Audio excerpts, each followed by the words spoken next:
America produced military genius in World War II. Patton's Third Army killed over 1 million enemy soldiers.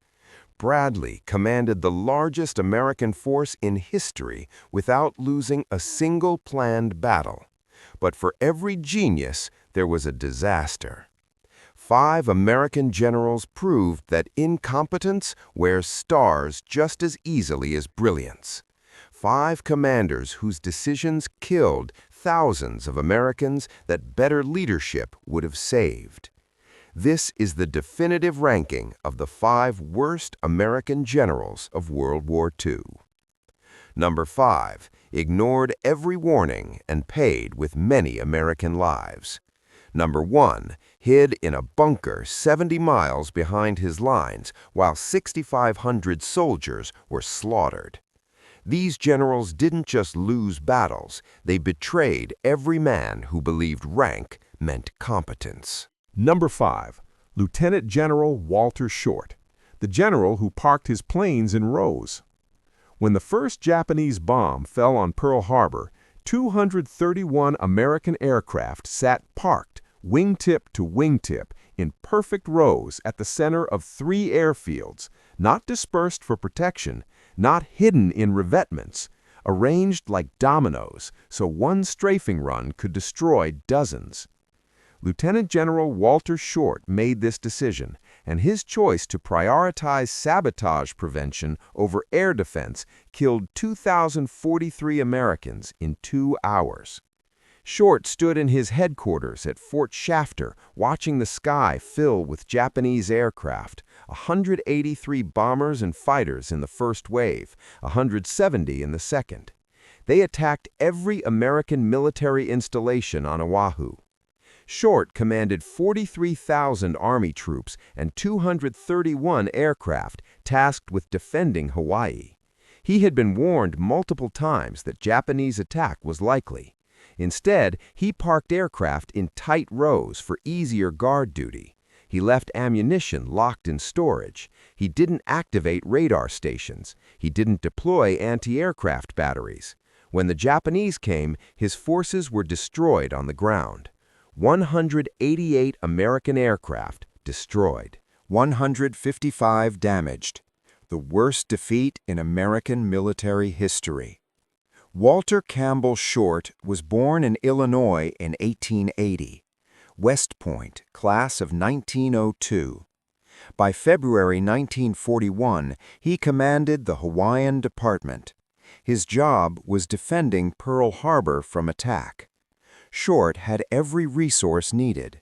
Radar stations that could detect aircraft 130 miles away. Fighter aircraft, anti-aircraft artillery. 43,000 trained soldiers. What he lacked was imagination. Short believed the primary threat was sabotage by Japanese civilians on Oahu. This consumed his attention. He ordered aircraft parked close together so guards could watch them better. He kept ammunition locked to prevent theft. He restricted radar to training exercises. Every decision optimized defense against sabotage. Every decision left Hawaii vulnerable to air attack. Washington sent multiple warnings. The 27th of November 1941. Hostile action possible at any moment. Implement defensive measures. Short interpreted this as sabotage warning. He moved to Alert Level 1, Defense Against Internal Threats, not Alert Level 3, Defense Against External Attack. His staff questioned this. Lieutenant Colonel Kendall Tyler recommended full defensive measures. Short overruled him. On the 7th of December, radar operators detected incoming Japanese aircraft at 7:02 a.m., 132 miles north. Lieutenant Kermit Tyler, the duty officer, assumed they were American B-17s and dismissed the report. The Japanese armada flew undetected until bombs fell at 7:48 a.m. Short was relieved the 17th of December 1941. The Roberts Commission cited him for dereliction of duty and errors of judgment. He was reduced to Major General and forced to retire in February 1942. He died in 1949 at age 69, never exonerated. Short had command, resources, and warnings. He failed to prepare for the most obvious threat, air attack on a Pacific naval base. Number 4. Major General John P. Lucas, the general who hesitated at Anzio. The beaches at Anzio were empty when 40,000 Allied troops landed the 22nd of January 1944. No German defenders, no resistance. The road to Rome lay open 30 miles inland. Highway 6 and Highway 7 were lightly defended. Intelligence reported German confusion. For 48 hours, nothing stood between American forces and cutting off the German 10th Army. Churchill called it a wildcat landing, strike fast, create chaos, end the Italian campaign early. Major General John Lucas called it too risky.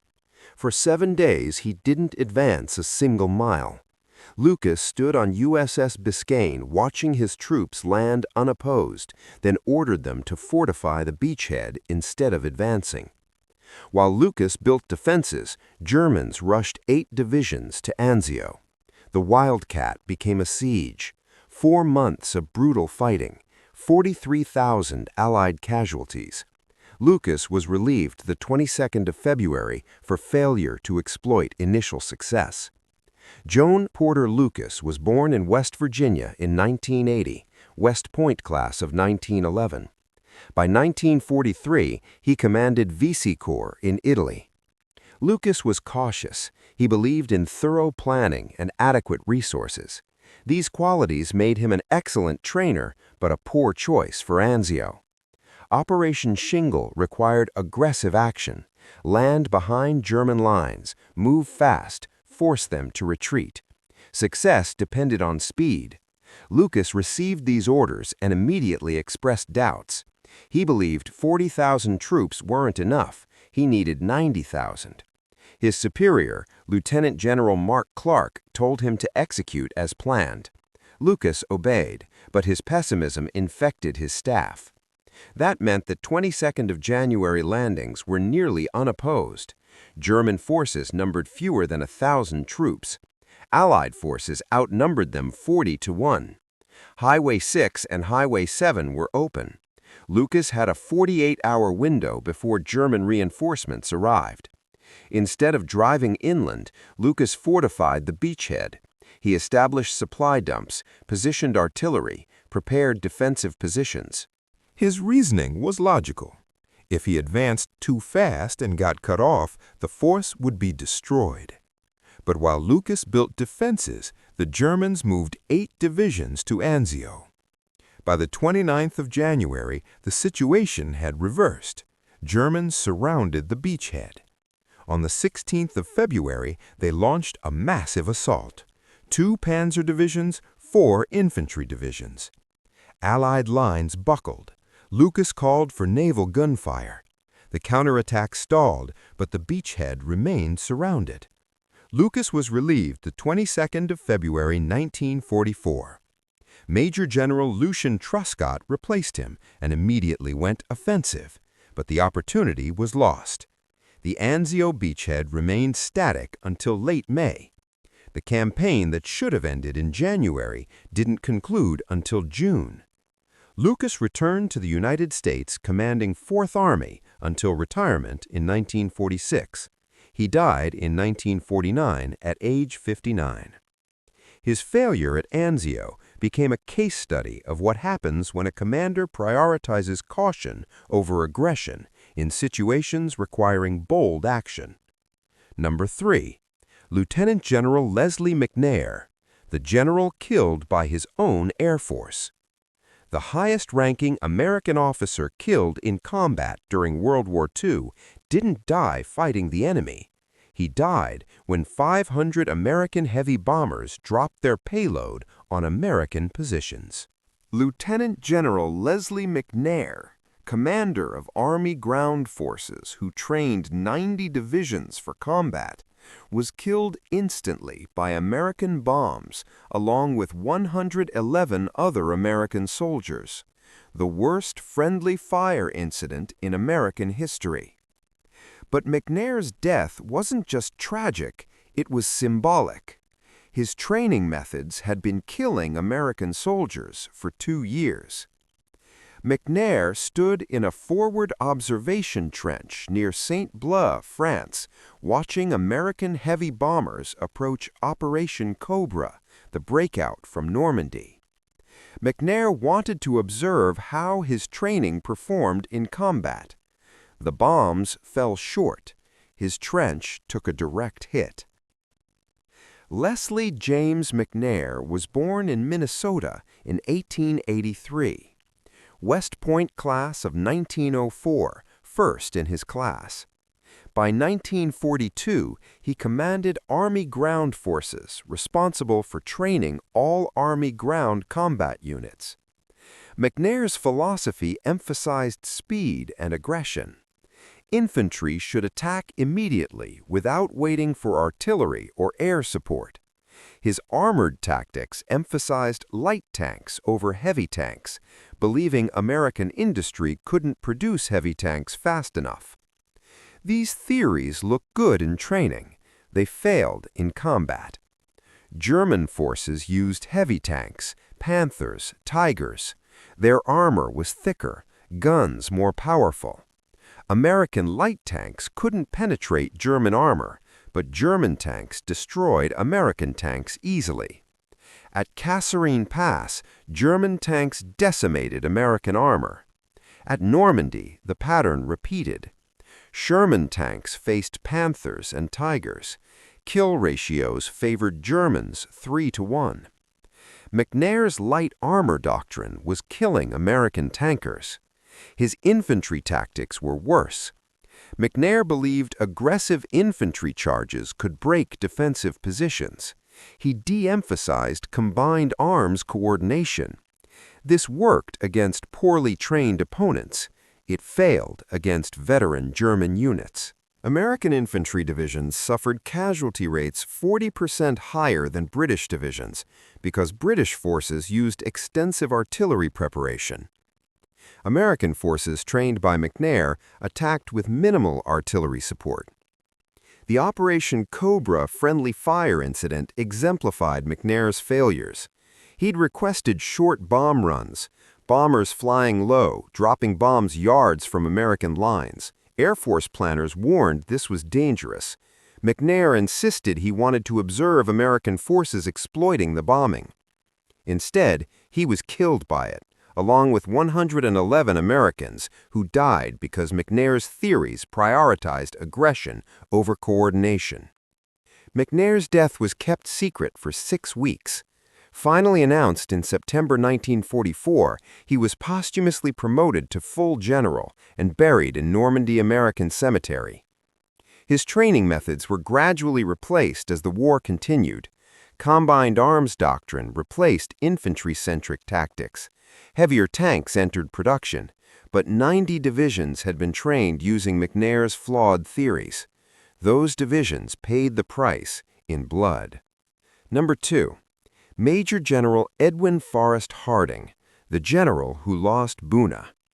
Douglas MacArthur didn't relieve generals lightly, but on the 30th of November 1942, he flew to Buna, New Guinea, watched American troops attack for 10 minutes, then turned to Major General Edwin Harding and said one sentence: "You are relieved."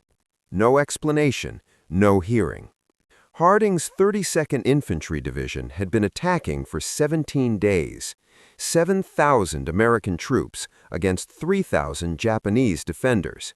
They'd gained 200 yards, lost 492 killed, and 1,552 wounded. MacArthur gave Harding's replacement, Lieutenant General Robert Eichelberger, explicit orders: take Buna or don't come back alive. Harding watched his unprepared division attack Japanese positions they had no idea how to defeat. Edwin Forrest Harding was born in Michigan in 1996. By September 1942, he commanded the 32nd Infantry Division, a National Guard division from Wisconsin and Michigan. They'd trained in Louisiana for swamp warfare, then shipped to Australia for jungle preparation. Harding had 6 weeks to prepare his division for jungle combat. He didn't use the time effectively. The 32nd arrived in New Guinea with minimal jungle training. Most soldiers had never operated in tropical conditions. They didn't know how to navigate jungle, maintain weapons in humidity, or prevent disease. Within 2 weeks, malaria cases exceeded combat casualties. By December, 30% of the division was sick. Harding hadn't prioritized medical preparation. The division's equipment was wrong. Heavy steel helmets in humidity, wool uniforms causing heat exhaustion, leather boots that rotted in days, insufficient ammunition with resupply nearly impossible in jungle terrain. These were leadership failures Harding should have identified during training. The tactical failures were worse. Harding's attack at Buna was World War I doctrine, frontal assault, infantry advancing in waves, no air support coordination, minimal artillery. The Japanese had built bunkers from coconut logs. American machine gun fire couldn't penetrate. Hand grenades bounced off. Infantry attacks were slaughtered. Harding didn't adapt. He repeated the same attacks with the same results. After 9 days of failure, MacArthur sent Lieutenant General Richard Sutherland to investigate. Sutherland reported Harding was not aggressive enough and had lost control of his division. MacArthur flew to Buna and relieved Harding immediately. Lieutenant General Robert Eichelberger took command and changed everything. New tactics, combined arms coordination, close air support, flamethrowers against bunkers. Within 5 weeks, Buna fell. Eichelberger's tactics worked. Harding's didn't. The 32nd Division suffered 9,688 casualties at Buna, 3,095 killed or wounded, 6,593 disease casualties. 1 division, 1 battle nearly destroyed. Harding bore responsibility for unpreparedness that caused thousands of casualties unnecessarily. Harding returned to the United States commanding training divisions. He retired in 1946 as Brigadier General. He died in 1970 at age 73. The 32nd Division recovered under different leadership, fighting through New Guinea and the Philippines, but they never forgot Buna. Division veterans blamed Harding for failures that killed their friends. Number 1. Major General Lloyd Fredendall, the general who built a bunker while his men died.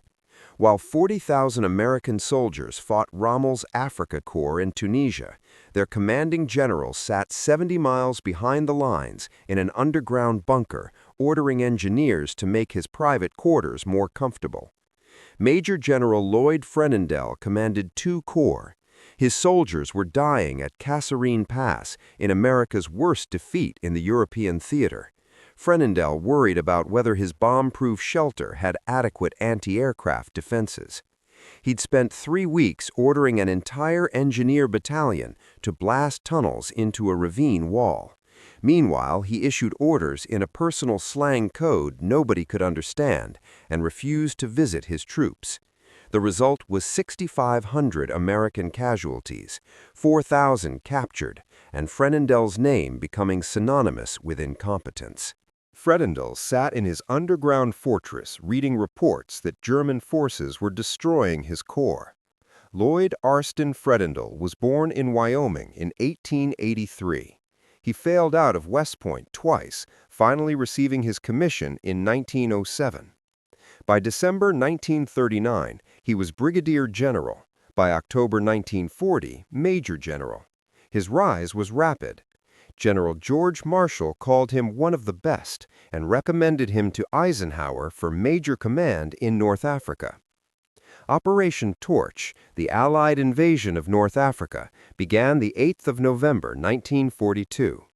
Fredendall commanded the Central Task Force landing at Oran. The landing succeeded.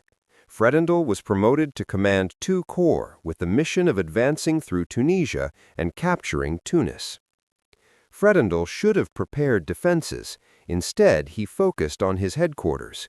He ordered the 19th Engineer Regiment to blast tunnels into a ravine wall 70 miles behind the front, for a bomb-proof command post. Engineers spent 3 weeks on construction. Meanwhile, Fredendall issued bizarre orders using personal slang code. One order read, "Move your command, i.e. the walking boys, pop guns, Baker's outfit, and the outfit which is the reverse of Baker's." Nobody understood. He bypassed chain of command, issuing orders directly to battalion commanders. His division and regimental commanders were cut out. This created chaos. Units received conflicting orders. Fredendall also refused to coordinate with French forces and insulted British commanders, destroying cooperation that could have stopped Rommel. On the 14th of February 1943, Rommel attacked with 140 tanks and 4 infantry battalions. American positions at Fad Pass collapsed in hours.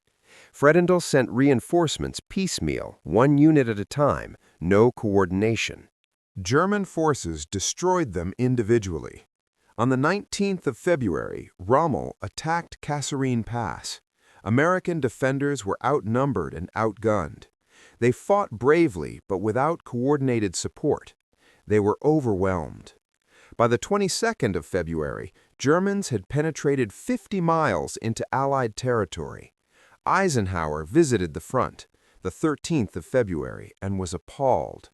Fredendall's headquarters was 70 miles from the fighting. Fredendall never visited forward positions, never saw his troops, never understood the tactical situation. British forces were rushed to reinforce the line. American units were pulled back and reorganized. After Kasserine, Eisenhower relieved Fredendall on the 6th of March, 1943. George Patton took command of 2 corps. Within 10 days, Patton restored discipline and morale. Within 2 months, 2 corps won decisively at El Guitar. Fredendall returned to the United States, promoted to lieutenant general in June 1943. Given command of 2nd Army, a training command, he never saw combat again. He retired in 1946 and died in 1963 at age 79. His obituary praised his service, but didn't mention Kasserine Pass.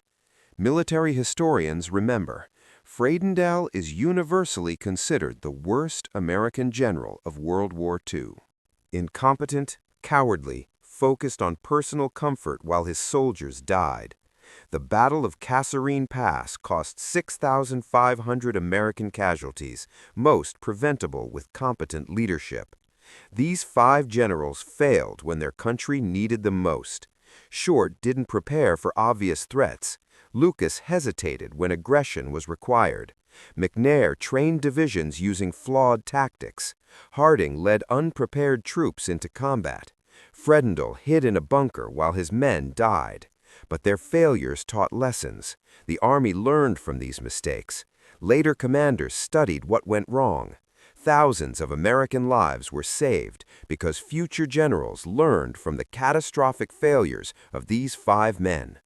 If this ranking changed how you understand World War II leadership, hit that like button. Every like tells YouTube to show this to more people who need to understand that not every general was great. Hit subscribe for more honest looks at military history. Turn on notifications so you never miss these stories. Drop a comment right now. Tell us which general's failure surprised you most. Tell us where you are watching from. Our community spans the entire world, and you are keeping real history alive by being here. Thank you for watching. These failures deserve to be remembered so they're never repeated.